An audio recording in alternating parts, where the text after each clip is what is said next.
Hello नमस्कार प्यारे विद्यार्थियों, आप सभी का प्रज्ञा एकेडमी पर दिल खोल के स्वागत है। कैसे हैं आप सब लोग?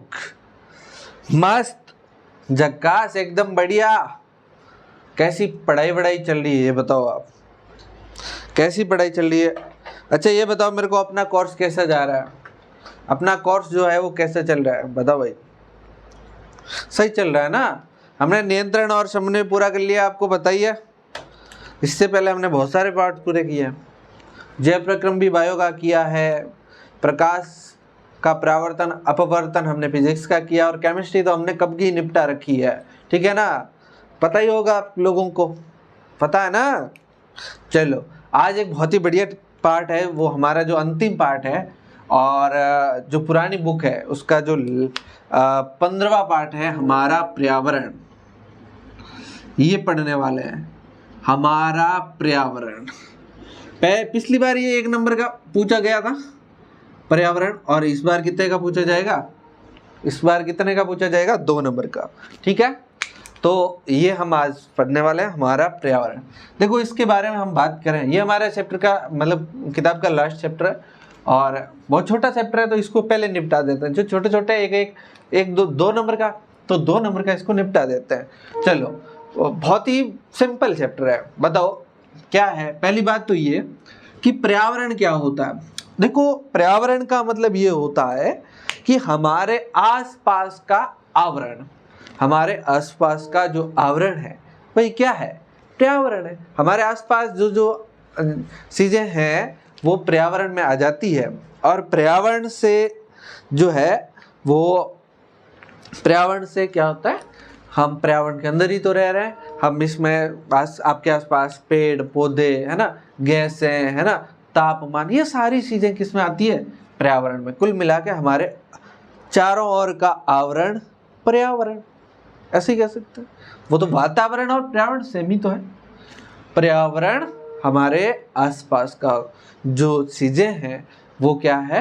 पर्यावरण में शामिल होती है। इसलिए आप लोगों ने सुना होगा, कहते हैं ना पर्यावरण प्रदूषण हो रहा है। तो हमारे आसपास की जो चीजें हैं, जैसे पानी है, जैसे हवा है, तो वो प्रदूषित होती है, तो उसको क्या कहते हैं? पर्यावरण प्रदूषित होता है। तो ये हमारे आसपास की चीजें हैं, इनको हम सम्मिलित रूप से क्या कहते हैं?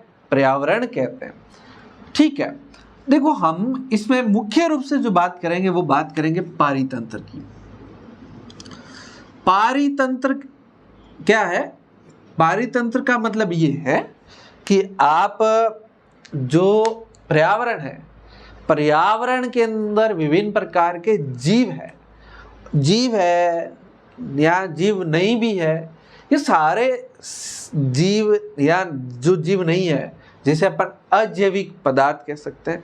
तो जैविक जो जीव है, जैविक पदार्थ है, और एक अजैविक पदार्थ है, ये आपस में एक दूसरे पर निर्भर रहते हैं, एक दूसरे के साथ अन्योन्य क्रियाएं करते हैं, आपस में क्या करते हैं? क्रियाएं करते हैं। तो उन सारी क्रियाओं को एक साथ हम क्या कह सकते हैं? पारितंत्र कहते हैं। पारितंत्र के हमारे घटक जो है, पारितंत्र है, इसके 2 भाग है हमारे पास। एक तो अजैव भाग कह सकते हैं। अजैव भाग का मतलब ये होता है, अजैव भाग का मतलब, अजैव भाग या अजैव घटक भी कह सकते हैं। इसके कितने घटक? 2 घटक माने, 2 भाग। एक तो अजैव या अजैविक भाग, एक दूसरा हम बात करेंगे जैविक भाग की या जैविक घटक। अजैव या जैव घटक, जैव घटक कह सकते हैं या जैविक भाग भी कह सकते हैं। 2 चीजें ध्यान रखना। पारितंत्र के कितने घटक है? आपसे पूछा जाए प्रश्न में सीधा सीधा, पारितंत्र के कितने घटक है, तो कितना बताओगे? 2 घटक, एक तो जैव, एक अजैव घटक, एक जैव घटक। देखो जैव का मतलब ये समझो आप, जो सजीव घटक होते हैं वो तो सारे के सारे किसमें शामिल किए हमने? जैव घटक के अंदर। और जो निर्जीव घटक है उन सभी को हमने किसमें शामिल किया? उन सभी को हमने किसमें शामिल किया? अजैविक घटकों के अंदर। अगर हम निर्जीव घटकों की बात करें तो जैसे मान के चलो आप तापमान है, वर्षा है। देखो वर्षा आसपास होती है ना, जरूरी है। वर्षा, या इसको हम जल भी कह सकते हैं, वर्षा को हम क्या कह सकते हैं? जल भी कह सकते हैं, वायु है, क्या है, वायु है, वायु भी है, या फिर और बहुत सारी चीजें, और क्या है, मिट्टी हो सकती है, खनिज हो सकते हैं, है ना। तो जैसे मान लो मृदा है, क्या है, मृदा है, या क्या है, खनिज तत्व है। ये सारे किस में आएंगे, अजैविक घटक। ये सजीव थोड़ी है, और आसपास के पर्यावरण को ये प्रभावित भी करते हैं।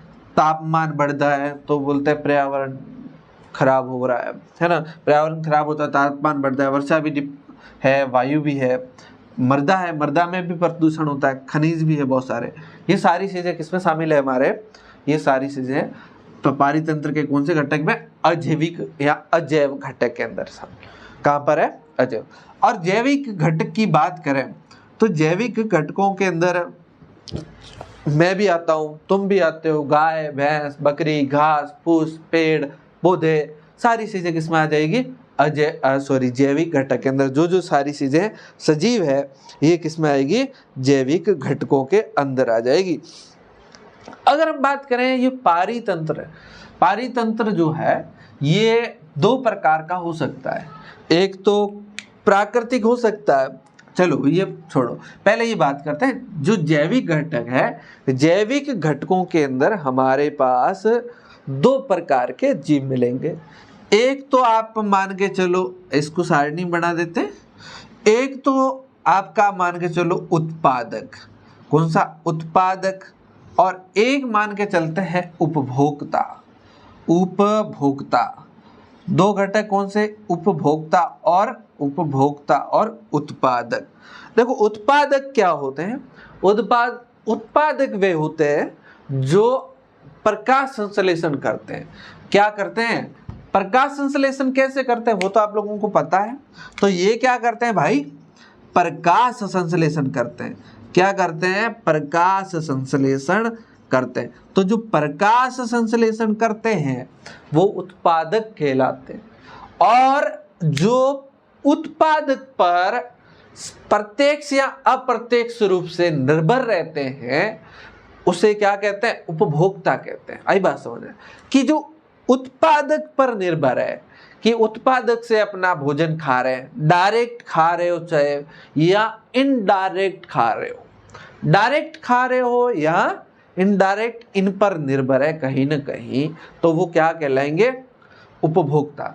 इसके अंदर उत्पादक के अंदर कौन आएंगे, उत्पादक के अंदर आप क्या आएंगे, हरे पौधे, जो प्रकाश संश्लेषण करते हैं, हरे पौधे, नील हरित शैवाल, कौन से, हरित शैवाल, नील हरित शैवाल, कौन से शैवाल आएंगे भाई, नील हरित शैवाल, जो क्या करेंगे, प्रकाश संश्लेषण करेंगे, नील हरित शैवाल। क्लियर बात।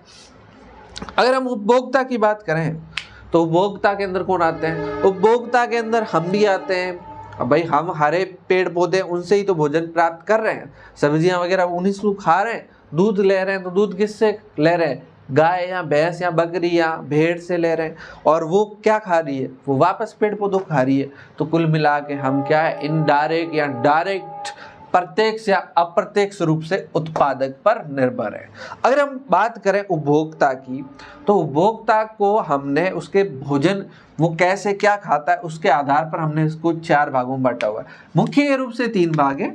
जैसे कौन कौन से 3 भाग है, देखो सबसे पहली बात हम करते हैं उपभोक्ता की, तो एक तो होता है शाकाहारी, कौन से हारी, शाकाहारी, और शाकाहारी एक होता है मांसाहारी, एक होता है मांसाहारी, एक होता है सर्वाहारी, एक होता है सर्वाहारी।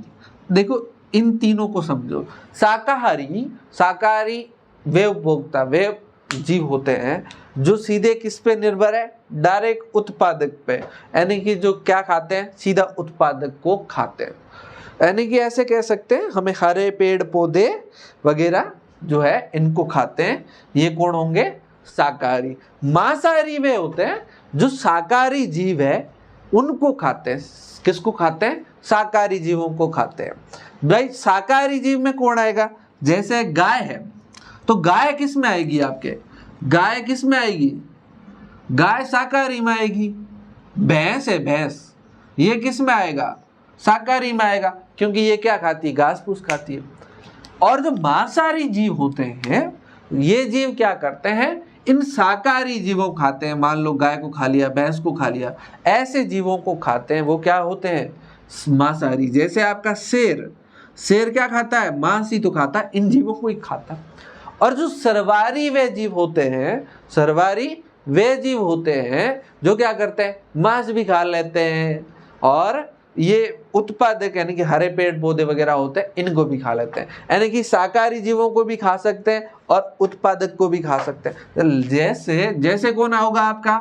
जैसे मानव, मानव को मिल जाए तो वो मांस भी खा सकता है, मानव मांस भी खा सकता है। और वो घास फूस मतलब जो उत्पादक से चीजें उत्पादक होते हैं उनको भी खा सकता है। आप केले खा सकते हो, हैं, आप सेब खा सकते हो। लेकिन ये मांसाहारी होते हैं ना, ये घास फूस नहीं खाते। यानी कि घास फूस का मतलब मेरे कि उत्पादक को नहीं खाते। ऐसा नहीं है शेर है तो केला मिल गया तो नहीं खाएगा, कोई मतलब नहीं। और कौन हो सकता है सर्वाहारी? कुत्ता हो सकता है। कुत्ते को आप रोटी डालो तो भी खा लेगा, मांस डालो तो भी खा लेगा। ऐसा कैसा? इन सभी का एक एक उदाहरण आप लोग कमेंट करके बताओ मेरे को, आप लोग कमेंट करके बताओ। एक आपका इसमें दिया है जो उत्पादक उपभोक्ता का प्रकार है, वो है परजीवी। देखो परजीवी क्या होता है? परजीवी वे उपभोक्ता होते हैं। परजीवी कौन होते हैं? वे जीव होते हैं जो अपने भोजन के लिए दूसरों पे ही निर्भर है, अपने भोजन के लिए दूसरे जीवों पर ही निर्भर है, उनको उनसे ही ले प्राप्त करते हैं। वो भोजन होता है उनके शरीर से प्राप्त कर लेते हैं। ऐसे जीव क्या कहलाएंगे? आपके परजीवी कहलाएंगे। क्लियर बात? अगर हम बात करें जो उपभोक्ता है, उपभोक्ता हमारे पास वैसे तीन, उपभोक्ता को हमने तीन भागों में बांटा हुआ है। एक तो हमारा होगा प्राथमिक उपभोक्ता, एक तो कैसा? प्राथमिक, फिर आएगा प्राथमिक को खाने वाला द्वितीयक, और एक आएगा तृतीयक उपभोक्ता। प्राथमिक, द्वितीयक और तृतीयक उपभोक्ता, तीनों उपभोक्ता है।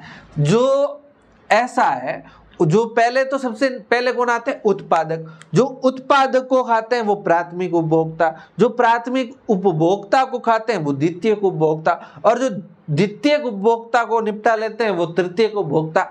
इन्हें हम सर्वोच्च उपभोक्ता भी कह सकते हैं, इन्हें हम सर्वोच्च उपभोक्ता भी कह सकते हैं। क्लियर बात है?